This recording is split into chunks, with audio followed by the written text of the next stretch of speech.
Welcome to அம்மா பொண்ணு சமையலறை. இன்றைக்கி நம்ம பார்க்க போகிறது என்னென்னு பார்த்தீங்கன்னா, ஒரு சூப்பரான முள்ளங்கி ஃப்ரை தான் பார்க்க போகிறோம். இது ரொம்ப டேஸ்ட்டாக இருக்கும்.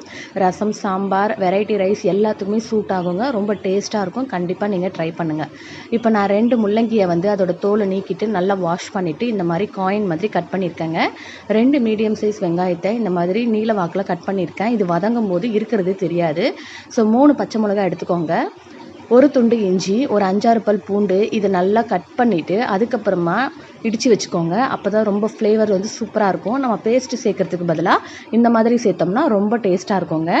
இப்போது இதுக்கு அடி கனமான பாத்திரமாக தான் எடுத்துக்கணும். ஏன்னா நம்ம நல்லா ஃப்ரை பண்ண போகிறோம். அதுக்காக சாதாரண பேனில் பண்ணும்போது அடி பிடிச்சிரும்.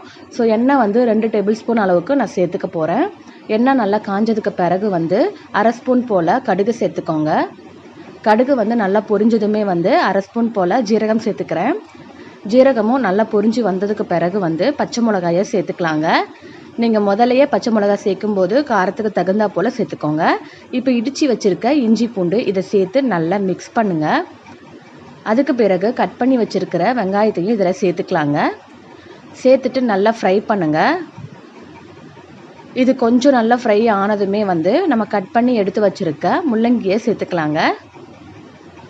முள்ளங்கி ரொம்ப நல்லதுங்க உடம்புக்கு. சூடான உடம்புக்கு குளிர்ச்சி தரக்கூடியது.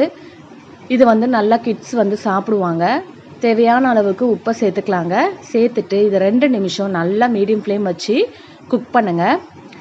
அப்பப்போ இடையில் நல்லா கலந்து விட்டு எடுத்துக்கலாம். இப்போ பாருங்கள் 2 மினிட்ஸ் ஆயிடுச்சு. நான் நல்லா கலரி விட்டுக்கிறேன். இதே மாதிரி நீங்கள் மறுபடியும் நல்லா ஒரு 2 மினிட்ஸ்க்கு வச்சு நம்ம நல்லா ஃப்ரை பண்ணோம்னா சூப்பராக நல்லா ஃப்ரை ஆகிடும். ஆயில்லையே இது நல்லா குக் ஆகிடுங்க. சாப்பிடவும் ரொம்ப டேஸ்ட்டாக இருக்கும். கிட்ஸ்க்கு கண்டிப்பாக ரொம்பவே பிடிக்குங்க. நம்ம ஆல்ரெடி ஒரு வீடியோ போட்டிருக்கோம், முள்ளங்கி எக் பொடிமாஸ் அப்படின்றது. அதுவும் சூப்பராக இருக்குங்க. இப்போ பார்த்தீங்கன்னா இது நல்லா வந்துருச்சு. இந்த சமயத்தில் நம்ம மசாலாவை சேர்த்துக்கலாங்க. 1/2 ஸ்பூன் போல் மஞ்சள் தூள் சேர்த்துக்கிறேன். இது கூடவே 1 ஸ்பூன் அளவுக்கு தனியாத்தூள் சேர்த்துக்க போகிறேங்க. உங்களுக்கு காரத்துக்கு தகுந்தா போல் மிளகாய் தூள் சேர்த்துக்கோங்க. நான் 1/2 ஸ்பூன் அளவுக்கு தான் சேர்த்துருக்கேன். ஏற்கனவே பச்சை மிளகாய் சேர்த்துருக்கோம். இப்போது கரம் மசாலா 1/2 ஸ்பூன் போல் சேர்த்துட்டு நல்லா மிக்ஸ் பண்ணிவிடுங்க. இதோட மசாலா வாசனை போகிற வரைக்கும் நல்லா மிக்ஸ் பண்ணி எடுத்துக்கலாம். இந்த மசாலா வாசனை எல்லாம் நல்லா போனதுக்கு பிறகு கடைசியாக நம்ம கொத்தமல்லி, கருவேப்பிலையை தூவி விட்டுக்கலாங்க.